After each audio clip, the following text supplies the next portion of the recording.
Hello everyone, कैसे हो सभी लोग। उम्मीद करता हूँ खुश होंगे, मौज मस्ती में होंगे। हम डिस्कस कर रहे थे राजस्थान सेट 2023 के क्वेश्चंस, जिसमें हम पहुँच चुके हैं कॉम्प्लेक्स के ऊपर। कॉम्प्लेक्स एनालिसिस डिस्कस करेंगे आज। बाकी हमने ओडीई के क्वेश्चंस डिस्कस कर लिए हैं पीछे क्लास में, पीडी के डिस्कस कर लिए हैं और लीनियर अलजेब्रा के डिस्कस कर लिया हमने। तो ये 3 टॉपिक्स हमने डिस्कस कर लिया। अब हमारा कॉम्प्लेक्स का नंबर है तो कॉम्प्लेक्स के क्वेश्चन डिस्कस करते हैं। चलो स्टार्ट करते हैं। कॉम्प्लेक्स के अपने पास 11 क्वेश्चन आए थे।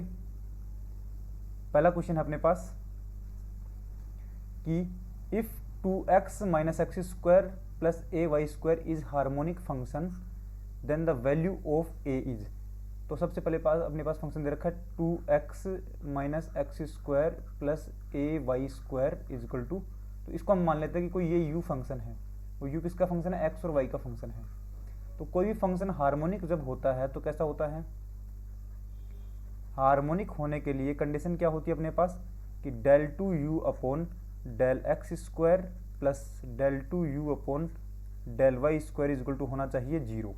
अभी यही कंडीशन हम यहाँ पर रख देते हैं। तो del u upon del x क्या बनेगा? एक्स के रेस्पेक्ट में डिफ्रेंशिएशन करूंगा तो क्या बनेगा? 2 माइनस 2x, फिर del two you upon del x square क्या बनेगा? एक्स के रेस्पेक्ट में वापस करूंगा तो वैल्यू बनेगी -2। Similarly del u upon del y क्या बनेगा? वाई के रेस्पेक्ट में करूंगा तो क्या बनेगा? 2ay बनेगा। और एक बार और करूंगा वाई के रेस्पेक्ट में तो del u upon del Y square is equal to बनेगा अपने पास ये डेल 2, ये बनेगा 2a। तो वैल्यू क्या होनी चाहिए हार्मोनिक के लिए अपने पास? Del two you upon del x square is equal to नहीं plus del two you upon del Y square is equal to 0 होना चाहिए। तो ये बनेगा -2 plus 2a is equal to 0। तो 2a की वैल्यू कितनी आई? 2, और a की वैल्यू कितनी आई अपने पास? 1। तो a की वैल्यू क्या आएगी अपने पास? 1 आएगी। तो ऑप्शन ए सही है, जिसने भी किया है सही किया है ये। नेक्स्ट अपने पास है क्वेश्चन नंबर 1 to 9। इसमें देखो z इज इक्वल टू क्या गिवन अपने पास? z is equal to sine theta plus iota cos theta. तब z to the power n ज्ञात करना है हमें, z to the power n की वैल्यू निकालनी है। ध्यान रहे अगर आपके पास z is equal to cos theta plus iota sine theta होता तो हम z to the power n को क्या लिखते हैं? Cos n theta plus iota sign n theta ये लिखते हैं। लेकिन यहाँ पर ये क्वेश्चन नहीं है। काफ़ी लोग इसमें कंफ्यूज भी हुए हैं और इसके हिसाब से लोगों ने गलत भी कुछ किया है इस क्वेश्चन को। देखो यहाँ पर अगर आप ऐसा सोच रहे हैं तो गलत सोच रहे हैं, क्योंकि आपको ये ऑप्शन मिल जाएगा फिर बी वाला जो कि गलत ऑप्शन है। ठीक है, देखते हैं कैसे। ये अलग बात है, ठीक है, ये अलग बात है, ये अलग है। अपने को ये नहीं चाहिए, ठीक है, ये नहीं चाहिए हमें। हमें क्या चाहिए? यहाँ पर लिख रखा है z is equal to sine theta plus iota cos theta. ये अपने पास z दे रखा है, कुछ डिफरेंट दे रखा है अपने पास। तो हम यहाँ से क्या कर सकते हैं? पूछ रहा है z to the power n, तो आपको पूछ रहा है z to the power n क्या बनेगा। तो आप ऑप्शन से कर सकते हो इस क्वेश्चन को। कैसे? n is equal to 1 put करो, तो n is equal to 1 put करेंगे तो at n is equal to 1 पर आपके पास ये z to the power n क्या बन जाएगी? z ही बन जाएगी। तो आप ये चेक कर लो कौन से ऑप्शन में n is equal to 1 put करने पर आपके पास वापस z बन रहा है। तो पहले वाले में तो sign theta plus iota sine theta बनेगा, ये तो नहीं बन रहा अपने पास n इज इक्वल टू 1 रखने पर। ये बन रहा है कोस theta plus iota sine theta, ये भी नहीं बन रहा अपने पास क्योंकि ये अलग है। ये देखो कोस n की जगह रखेंगे ये तो वैल्यू बनेगी अपने पास, यहाँ पर रख रहा हूँ मैं, ये बनेगा cos pi by 2 minus theta plus iota sine pi by 2 minus theta. Value क्या बनती है बताओ? Cos pi by 2 minus theta का मतलब होता है कि पाई बाई 2 में से 90 डिग्री में से पाई बाई 2 क्या होता है? ये इसमें से अगर आप लोगों ने कुछ थीटा माइनस किया तो फर्स्ट क्वाड्रेंट में रहेगा। फर्स्ट क्वाड्रेंट में अपने पास ये पाई बाई 2 की वजह से क्या बनता है? साइन बनता है, साइन थीटा बनेगा। और ये कोस जो होता है वो फर्स्ट क्वाड्रेंट में पॉजिटिव रहता है इसलिए पॉजिटिव बनेगा। प्लस आयोटा है sign pi by 2 minus theta, pi by 2 की वजह से तो क्या बनेगा? कोस बनेगा। और पाई बाई 2 माइनस थीटा मतलब फर्स्ट क्वाड्रेंट में साइन क्या रहता है? पॉजिटिव, तो क्या बनेगा? Sign theta plus iota cos theta. यही तो अपने पास z था। हाँ, तो अपने पास सी ऑप्शन सही है। डी को चेक करके देखना, डी आपको गलत मिलेगा। नेक्स्ट क्वेश्चन पर चलते हैं। क्वेश्चन नंबर 130 130 नंबर का। इसमें आपके पास f of x plus iota y given है 1 plus iota x cube minus 1 minus iota y cube upon x square plus y square, ये आपके पास गिवन है। ठीक है, ये तो कब है, जब अपने पास x प्लस आयोटा वाई की वैल्यू नॉट इक्वल टू 0 है और f ऑफ 0 की वैल्यू क्या है, 0, मतलब इसकी वैल्यू जब 0 बनेगी तो आपके पास आंसर 0 दे रखा है। तो ऑप्शन ए तो दे रखा है f कंटिन्यूस अपने पास, ऑप्शन बी दे रखा है कि f अपने पास कोची रीमान इंटीग्रेशन वो इक्वेशन को सेटिस्फाई करेगा, मतलब CR इक्वेशन को सेटिस्फाई करेगा। सी ऑप्शन है कि f dash 0 does not exist होगा, और डी अपने पास इन तीनों की वैल्यू। तो आप इसको चेक कर सकते हो, थोड़ा लेंथी क्वेश्चन है लेकिन हो जाएगा आराम से। आप फंक्शन ऑफ टू वेरिएबल की तरह इसको सोल्व कर सकते हैं। तो अपने पास क्या बनेगा, तीनों ही ऑप्शन सही होंगे इसके, तो मतलब ऑल ऑफ द अबव, तो अपने पास ऑप्शन डी होगा। क्लियर है? ठीक है, आगे बढ़ते हैं। क्वेश्चन नंबर 131, ये आपके पास दे रखा है कि आपको इसका इंटीग्रेशन निकालना है, क्लोज करो पर D Z upon Z square plus 1, इसका इंटीग्रेशन निकालना है। और सी क्या दे रखा है आपके पास, सी दे रखा है जेड प्लस आयोटा का मोड इजक्वल टू 1। अब देखो इन जनरल अपने पास क्या होता है, जेड माइनस जेड नोट का मोड इक्वल टू आर होता है। तो इसका मतलब होता है कि जेड नोट तो अपने पास क्या है, सेंटर है एक सर्कल का, और आर क्या है, उसकी रेडियस है। तो एक ऐसा सर्कल लेना है जिसका सेंटर तो जेड नोट है और रेडियस है आर। तो यहाँ से अपने पास क्या पता लगा, यहाँ से आपको पता लगेगा कि सेंटर तो क्या है, सेंटर तो अपने पास माइनस आयोटा, और रेडियस कितनी है, रेडियस अपने पास 1। तो ये कैसा होता है, यहाँ पर डिनोट कर लेते हैं हम। सेंटर तो है माइनस आयोटा, तो माइनस आयोटा होता है यहाँ पर, तो ये बन गया माइनस आयोटा, और रेडियस है 1, तो 1 रेडियस का तो यहाँ से जाएगा अपने पास, तो ये एक सर्कल बनेगा। तो यही सर्कल कौन सा सर्कल है, सी सर्कल है। ठीक है, अब इंटीग्रेशन की वैल्यू पूछ रहा है, तो ये इंटीग्रेशन डी जेड अपॉन, इसको मैं कैसे ब्रेक कर सकता हूँ, Z minus iota into Z plus iota. अब देखो प्रॉब्लम कौन कर रहा है, कौन से पॉइंट पर पूछ रहा है, ये सिंगुलरिटी के 2 पॉइंट अपने पास। सिंगुलरिटी कौन कौन सी है,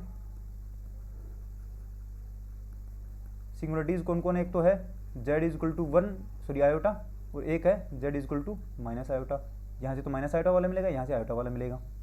ठीक है, लेकिन अपने पास जो गिवन रीजन है उसमें तो सिंगुलरिटी देखो, आयोटा वाली सिंगुलरिटी तो यहाँ पर है, गिवन रीजन में है नहीं, बाहर है, तो हम बोलेंगे रीजन के अंदर कौन सी सिंगुलरिटी आ रही है, माइनस आयोटा वाली। तो माइनस आयोटा वाली है, तो हम बोलेंगे सिर्फ इसी पॉइंट के लिए चेक करेंगे। तो अपने पास आंसर क्या बनता है बताओ, ये पावर 1 वाला बनेगा अपने पास। तो मैं बोलूँगा इंटीग्रेशन डी जेड अपॉन, इसको तो क्या लिख दूंगा मैं, जेड माइनस आयोटा, और अपॉन क्या बनेगा, जेड प्लस आयोटा, ये बनेगा। अपन अपन वाले मल्टीप्लाई हो जाएंगे। अब यहाँ पर ये अपने पास पूरा पूरा क्या बना है, एक तरीके से फंक्शन बना है। तो हम बोलेंगे कि यहाँ पर वैल्यू क्या बनती है, z is equal to minus iota, इसमें पुट करूँगा तो वैल्यू बनेगी 2 पाई आयोटा से मल्टीप्लाई करना है इनटू, और ये बनेगा अपने पास 1 upon minus iota minus iota. तो टोटल वैल्यू क्या बनेगी अपने पास, 2 pi iota into 1 upon minus 2 iota, ये कैंसिल हो गया है आयोटा और 2 से, और माइनस क्या बनेगा अपने पास, माइनस पाई आंसर बनेगा। ठीक है, आसानी से क्वेश्चन कर सकते हो, बी ऑप्शन सही है इसमें। इसका मैं in general option, in general और लिख देता हूँ क्या मेथड होता है। अगर इन जनरल अगर आपको बात करनी है तो अगर आपके पास integration D Z upon Z minus Z naught की पावर अगर आपके पास एन होती है, तो इसका इंटीग्रेशन क्या बनता है अपने पास, 2 pi iota upon n minus 1 factorial into d n minus 1 upon d z n minus 1 into, और अंदर ये अपने पास जो भी यहाँ पर फंक्शन बनेगा एफ ऑफ जेड टाइप का, उसमें रखेंगे एफ ऑफ और फिर जेड नोट पॉइंट, ये अपने पास वैल्यू बनती है। तो 2 पाई आयोटा तो 2 पाई आयोटा आ गया। एन अपने पास कितना था, यहाँ पर पावर कितनी है, एक पावर, तो हमें कितनी, वो 0 फैक्टोरियल से मल्टीप्लाई करना पड़ेगा नीचे, और 0 बार डिफरेंशिएशन करना पड़ेगा, मतलब फंक्शन में सीधा सीधा आपको जेड नोट रखना है, इसलिए मैंने फंक्शन में सीधा सीधा जेड नोट रख दिया है। ठीक है, इस तरीके से क्वेश्चन करना है। नेक्स्ट अपने पास क्वेश्चन नंबर 132, यहाँ पर देखो आपके पास if for all Z the entire if for all Z in the entire complex plane, मतलब जेड अपने पास कहाँ से है, कॉम्प्लेक्स प्लेन के अंदर से है। ठीक है, F of Z is analytic and f of Z का मोड इज बाउंडेड, मतलब f of z complete C पर क्या है, एनालिटिक है। एनालिटिक है इसका मतलब क्या है, एनालिटिक है मतलब कंप्लीट जेड पर एनालिटिक है, इसका मतलब है कि कैसा है, एंटायर फंक्शन है। कैसा फंक्शन है, एंटायर फंक्शन है। Entire function. अब हमें पता है कि एंटायर फंक्शन जो भी होता है उस एंटायर फंक्शन की जो रेंज होती है वो रेंज क्या होती है, या तो पूरी पूरी कॉम्प्लेक्स प्लेन मिलती है या फिर कॉम्प्लेक्स प्लेन में से कोई एक पॉइंट हटा सकते हो, यही रेंज मिलती है अपने पास। इसका मतलब है कि अगर आपके पास कोई एंटायर फंक्शन है, नॉन कांस्टेंट एंटायर फंक्शन है, तो उसकी जो रेंज बनेगी वो तो या तो कॉम्प्लेक्स प्लेन बनेगी पूरा पूरा, या कॉम्प्लेक्स प्लेन में से एक पॉइंट हटा सकते हो नॉन कांस्टेंट एंटायर फंक्शन की। ठीक है, अगर आपके पास दो भी एलिमेंट हट गए हैं, अगर कोई एंटायर फंक्शन है सी, उसमें से ए और बी दो आप लोगों ने हटा दिए हैं, अगर कोई एंटायर फंक्शन है उसकी रेंज में से अगर दो भी एलिमेंट हट गए हैं, तो हम बोलेंगे कि वो फंक्शन जो है वो नॉन कांस्टेंट एंटायर नहीं हो सकता, या तो एंटायर नहीं होगा या फिर अपने पास वो नॉन कांस्टेंट नहीं होगा, मतलब कांस्टेंट फंक्शन होगा। अब देखो एफ ऑफ जेड का मोड जो बाउंडेड है, इसका मतलब बहुत सारे पॉइंट हैं जो बाहर रह जाएंगे इसकी रेंज से। इसका मतलब है कि अपने पास ये एफ ऑफ जेड कैसा है, एंटायर है, पहले से गिवन है, और साथ में एफ ऑफ जेड का मोड जो है वो कैसा दे रखा है, बाउंडेड दे रखा। बाउंडेड दे रखा तो मतलब बहुत सारे पॉइंट बाहर रह जाएंगे रेंज के बाहर रह जाएंगे, तो अपने पास हम बोलेंगे या तो एंटायर नहीं बनेगा या अपने पास कांस्टेंट नहीं बनेगा। अब एंटायर तो है, इसका मतलब वो फंक्शन कैसा होगा, कांस्टेंट होगा, मतलब नॉन कांस्टेंट नहीं बनेगा, कांस्टेंट फंक्शन बनेगा। ऐसी थ्योरम दे रखी है पहले से, तो ये डी ऑप्शन सही है इसका। ओके, नेक्स्ट चलते हैं अपन 133, sum of residues of the function F of Z. F of Z का अपने पास रेजिड्यू निकालना है, तो एफ ऑफ जेड गिवन क्या है अपने पास, sine Z upon Z into cos Z, यही क्या। रेजिड्यू निकालने के लिए हमें ये निकालना पड़ता है सिंगुलरिटीज क्या क्या दे रखी है यहाँ पर। तो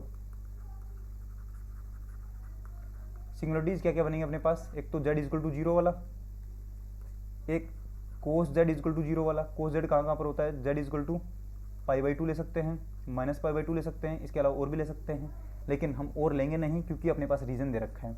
रीजन क्या है, mod z is equal to two, तो आप इसको लिख सकते हो mod z minus zero is equal to two. इसका मतलब होता है कि ये तो सेंटर और ये रेडियस, तो अपने पास क्या बनेगा, जीरो जीरो तो सेंटर है और रेडियस कितनी है, टू, ये टू रेडियस अपने पास। ठीक है, टू रेडियस का अपने पास ओरिजिन सेंटर वाला सर्कल है ये। इसके अंदर बताओ कौन कौन से पॉइंट होंगे, जेड इजक्वल टू जीरो, ये रहा Z is equal to zero, Z is equal to pi by two, pi की जगह हम रखते हैं 3.14 अपॉन टू, तो ये तो अपने पास टू से छोटा ही बनता है, हाँ, और ये क्या बनेगा, माइनस टू से बड़ा बनेगा, तो मैं बोलूँगा एक, तो यहाँ तो रहा अपने पास पाई बाई टू, और यहाँ पर है अपने पास माइनस पाई बाई टू, ये पॉइंट बनेंगे। इसके बाद अगर आप 3 पाई बाई टू वाला लोगे तो बाहर की साइड में चला जाएगा, रीजन के बाहर हमें नहीं देखना है।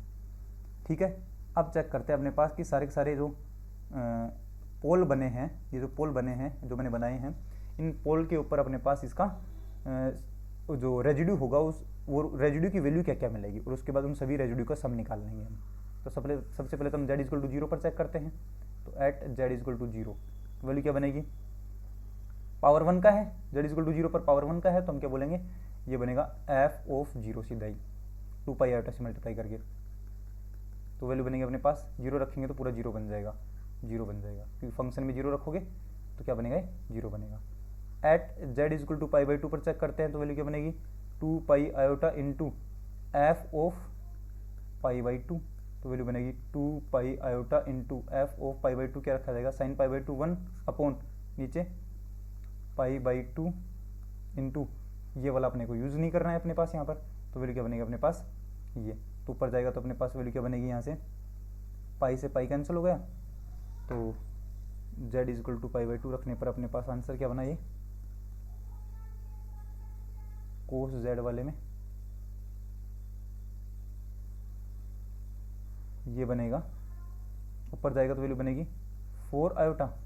ठीक है, एक बार z is equal to minus pi by two पर वो चेक करते हैं, तो वैल्यू क्या बनेगी,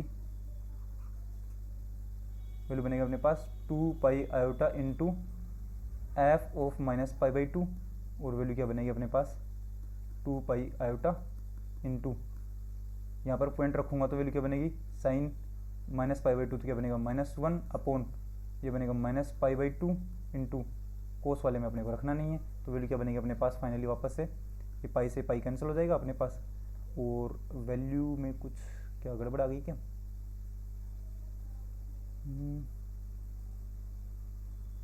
पाई बाई टू वाले से अपने पास वैल्यू आ रही है तो यहाँ से कुछ आ रहा है क्या?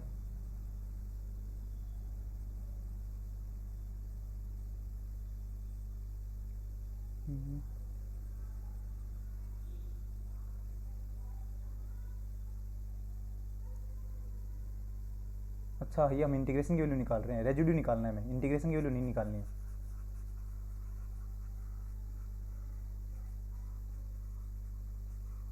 रेजिड्यू निकालना है हमें सिर्फ, इंटीग्रेशन की वैल्यू नहीं निकालनी है।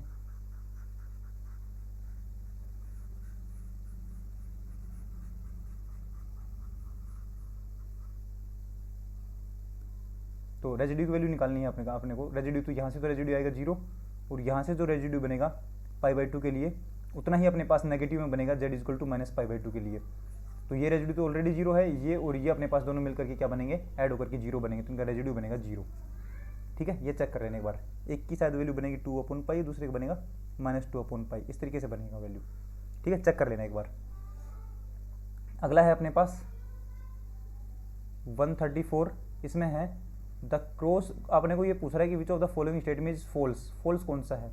The cross ratio is invariant under bilinear transformation. हाँ, ये नोट होता है और ये नोट सही होता है बिल्कुल, कि क्रॉस रेशियो जो होता है वो इनवेरिएंट होता है under bilinear transformation. The inverse of the bilinear transformation is bilinear transformation, बिल्कुल जो कोई भी बाइलिनियर ट्रांसफॉर्मेशन होता है, जैसे एफ ऑफ जेड अपने पास है a z plus b upon c z plus d, ये बाइलिनियर ट्रांसफॉर्मेशन जहाँ पर a d minus b c की वैल्यू नॉट इक्वल टू 0 होती है, तो इसका जो इन्वर्स बनता है वो भी एक बाइलिनियर ट्रांसफॉर्मेशन बनता है। तो ये भी सही स्टेटमेंट है, ट्रू स्टेटमेंट है ये भी, और ये भी ट्रू स्टेटमेंट है। अगला है the composition of two bilinear transformation, again bilinear transformation होता है, ये भी नोट है। Every bilinear transformation has at least 2 fixed point, नहीं ये वाली बात गलत है, क्यों? क्योंकि हम बोलते हैं कि एट मोस्ट 2 फिक्स्ड पॉइंट्स होते हैं, एटमोस्ट 2 फिक्स पॉइंट्स होते हैं। ठीक है, एटमोस्ट वो होना होता है अपने पास, ज़्यादा से ज़्यादा 2 होते हैं। ठीक है, अपने पास एक भी फिक्स पॉइंट हो सकता है, कोई भी फिक्स पॉइंट ना मिले ऐसा भी हो सकता है। ठीक है, इसलिए हम क्या बोलेंगे, ये बोल रहा है एटलीस्ट हमारे पास होता है नोट एटमोस्ट का, तो अपने को पूछा है फॉल्स कौन सा है, तो फॉल्स तो कौन सा है, डी। अगला करते हैं 135, इसमें अपने पूछ रखा है कि W is equal to z square plus z is conformal everywhere except, मतलब एक्सेप्ट मतलब किस पॉइंट को छोड़ करके हर जगह पर कन्फॉर्मल होता है। तो कन्फॉर्मल के लिए क्या बनता है, f dash z is equal to 0, जहां पर 0 नहीं होता है उस पॉइंट पर अपने पास क्या बनता है, कन्फॉर्मल बनता है। तो ये पूछ रहा है कि किस पर कन्फॉर्मल नहीं होता है, तो मैं बोलूंगा आप एफ डैश जेड की वैल्यू 0 लिख लो, वहां पर आपको कन्फॉर्मल नहीं मिलेगा। तो फंक्शन का डिफरेंशिएशन क्या बनेगा, 2z plus 1 is equal to 0, तो z की वैल्यू कितनी बनी, 1/2, लेकिन नेगेटिव का 1/2, तो z is equal to minus 1/2 को छोड़ करके हर जगह पर कैसा है, कन्फॉर्मल है। हो गया क्वेश्चन। अगला है अपने पास 136, तो ये अपने पास गिवन है capital F of alpha is equal to integration 3z square minus 2z plus 1 upon z minus alpha. साथ में आपको इलिप्स दे रखा है ये वाला, और पूछ रहा है एफ ऑफ 1 की वैल्यू, एफ ऑफ 1 तो वैल्यू क्या बनेगी, integration 3z square minus 2z plus 1 upon z minus 1, ये बनेगा dz है यहाँ पर भी। अब बताओ सिंगुलर पॉइंट क्या है अपने पास, z इज इक्वल टू 1 वाला सिंगुलरिटी है, और z इज इक्वल टू 1 वाला अपने पास इस रीजन में आता भी है, क्योंकि ये रीजन क्या होता है अपने पास, ये है नहीं थोड़ा अलग बनेगा, ये वाला रीजन बनेगा अपने पास, और इसमें 1 वाला पॉइंट जो होता है वो यहाँ पर मिलेगा, z इज इक्वल टू 1 वाला इस रीजन में होगा, क्योंकि ये पॉइंट जो होता है वो 2,0 बनेगा, ये बनेगा 0,3, तो 1 वाला पॉइंट इसी में होगा, सिंगुलरिटी का पॉइंट है इसमें। सिंगुलरिटी का पॉइंट है तो आपको अगर यहाँ पर इंटीग्रेशन की वैल्यू चाहिए तो आप सीधा सीधा क्या बोलोगे, इंटीग्रेशन की वैल्यू क्या बनेगी आपके पास, 3z square minus 2z plus 1 upon z minus 1 dz, क्या होता है 2 पाई आयोटा इंटू इस ऊपर वाले फंक्शन में आपको z इक्वल टू 1 रखना है, तो वैल्यू क्या बनेगी 3 माइनस 2 प्लस 1, तो ये बनेगा अपने पास 8 पाई आयोटा, ये बनेगा, ये क्या बनेगा अपने पास 4 माइनस 2 8 पाई आयोटा, तो अपने पास 8 पाई आयोटा आंसर बनेगा इसका। ओके, नेक्स्ट करते हैं बात 137 में, तो यहाँ पर पूछ रखा है F of Z is equal to 1 upon Z into one minus Z E to the power Z. तो फंक्शन अपने पास F of Z is equal to one upon Z one minus E to the power Z, ये बनेगा। आपको पूछ रहा है what is the residue at zero, zero पर रेजिड्यू क्या बनेगा अपने पास। तो जीरो पर रेजिड्यू चेक करने के लिए अपने पास हम क्या बोलेंगे, इसका एक्सपेंशन कर लेते हैं। वन अपॉन वैल्यू बनेगी जेड, अंदर वैल्यू क्या है वन माइनस, इसका एक्सपेंशन करेंगे तो क्या बनता है E to the power Z का, E to the power Z equal to होता है one plus Z square upon two factorial plus so on. तो यहाँ से वैल्यू क्या बनेगी one minus Z square upon two factorial plus so on. ये cancel हो गए हैं दोनों वैल्यू, तो वन अपॉन जेड और यहाँ से जेड और को बना जाएगा तो ये वैल्यू बनेगी, माइनस आ गया बाहर, वैल्यू बनेगी वन माइनस नहीं plus Z upon two factorial plus Z square upon three factorial plus so on. ये वैल्यू बनेगी अपने पास एफ ऑफ जेड की। ठीक है, अब हमें रेजिड्यू चेक करना है। तो रेजिड्यू चेक करने के लिए अपने पास क्या चाहिए,